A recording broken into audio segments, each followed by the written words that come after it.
It's a quiet afternoon. Your to-do list is done. There's nothing urgent, nothing pending, nothing screaming for your attention.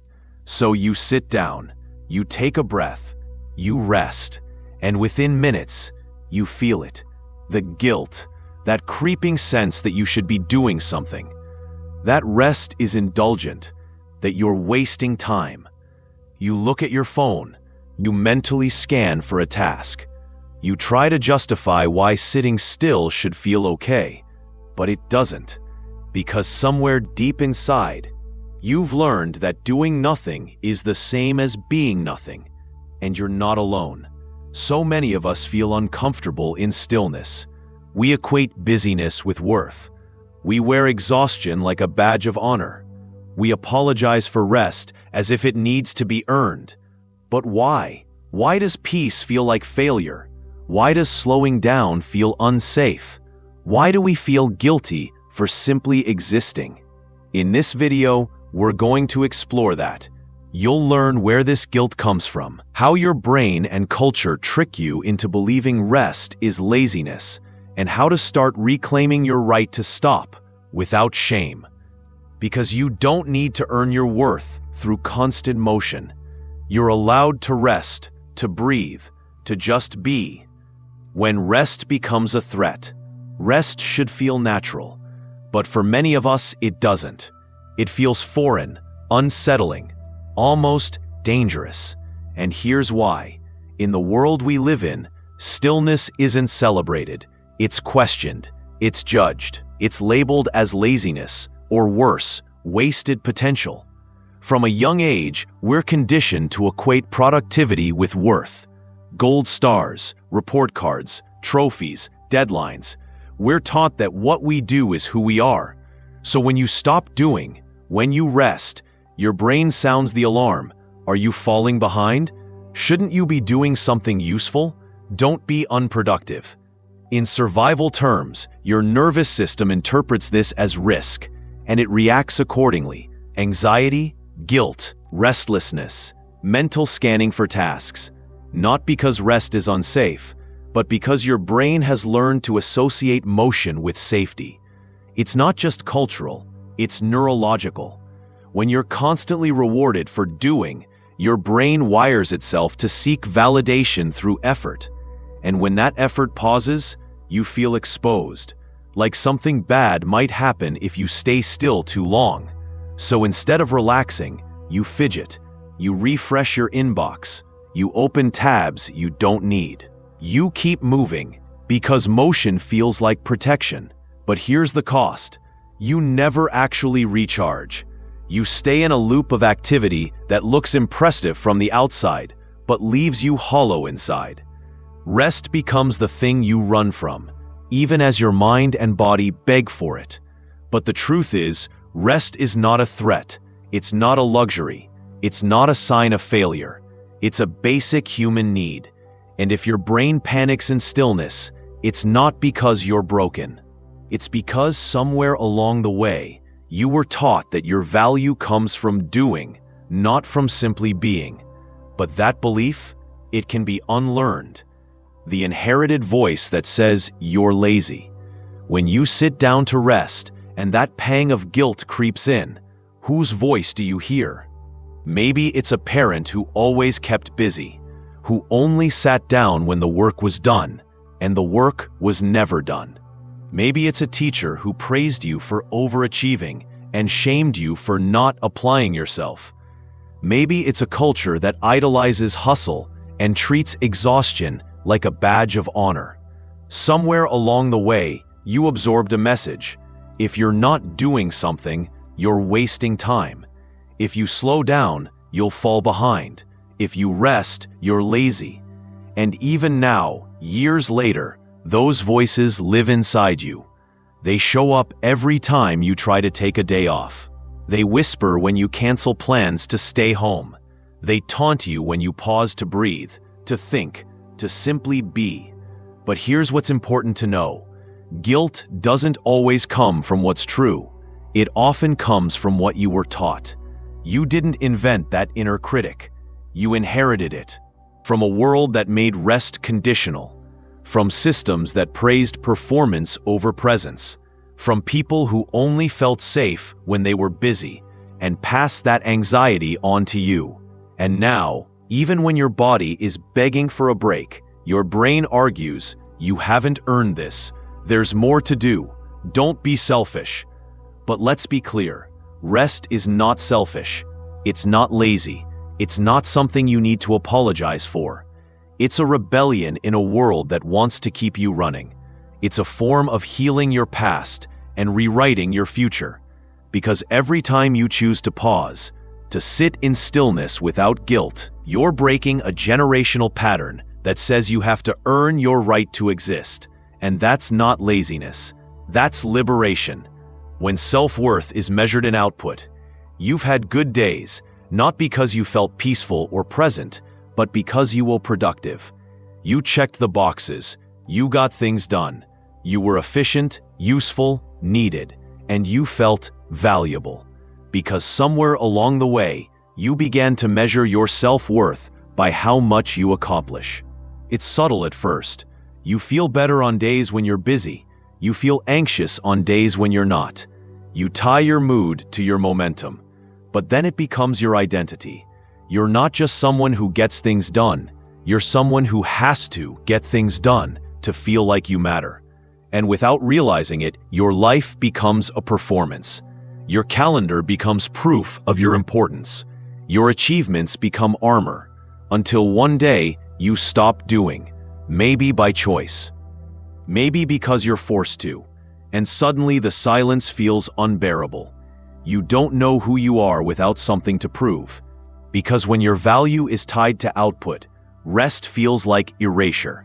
You fear you'll become invisible. You fear you'll be left behind. You fear you'll be nothing. This is not laziness. This is loss of self beneath the weight of expectation.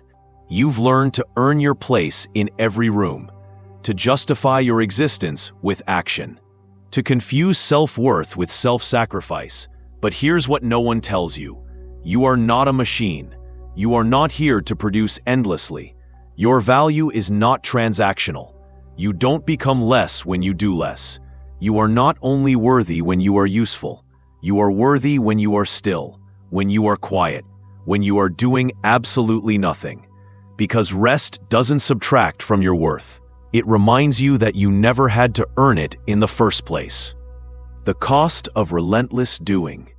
You've been running for so long, you don't remember what it feels like to stop.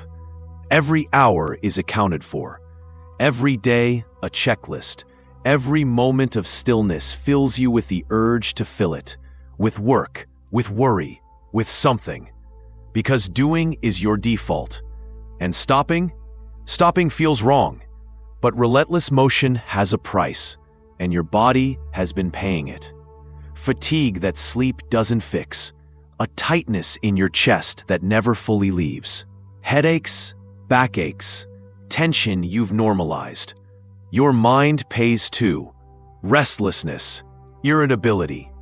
That blank, numb stare you give your screen after pushing through one more task. And your emotions? They become flat, blunted, buried. You stop feeling joy because you never pause to notice it. You suppress sadness because it's not convenient. You avoid discomfort because you don't have time to deal with it. You function, you survive, but you don't feel alive. Because constant doing doesn't just exhaust you, it disconnects you from your body, from your needs, from the present moment, from yourself. And eventually, something breaks. Maybe it's your health. Maybe it's your relationships. Maybe it's your sense of purpose. Because you can only override your limits for so long before your nervous system demands to be heard. And sometimes it speaks gently, a small ache, a whisper of unease. But if ignored long enough, it starts to scream. Through burnout, breakdown, or a hollowed-out version of yourself that no longer recognizes your own reflection. But here's the most dangerous part. Even then, you might still keep going, Because the world rewards your overextension. Because slowing down feels like falling behind. Because you're afraid that if you stop, everything will fall apart. But maybe it's not rest that's dangerous. Maybe it's the belief that your worth depends on your ability to keep going, no matter what it's costing you. And maybe the bravest thing you can do is stop before you break. Relearning the right to be. What if your value wasn't tied to what you produce? What if you didn't have to earn rest, justify quiet, or explain stillness? What if you were allowed to exist, fully, freely, just as you are? It sounds simple, but for many of us, it's a radical idea. Because we were taught to associate our presence with performance. That being useful is being lovable. That being seen means being impressive. So we overextend, we overgive, we overdo. And when we finally stop, we panic. We wonder, who am I if I'm not doing something right now? What happens if I'm just here? That question can feel terrifying, because it asks you to be, not prove, to rest, not perform, to breathe without earning your breath. But here's the truth. You were worthy before you achieved anything. You were enough the day you were born, and nothing you accomplish can increase or decrease that. It's time to rewrite the script. Rest is not a reward. Stillness is not laziness. Peace is not permissioned by productivity. You have the right to pause, to say no without guilt, to enjoy your life without feeling like you must deserve it first. So how do you relearn this? You start small. You take 10 minutes without filling the silence. You let yourself read without checking your phone. You breathe. You soften.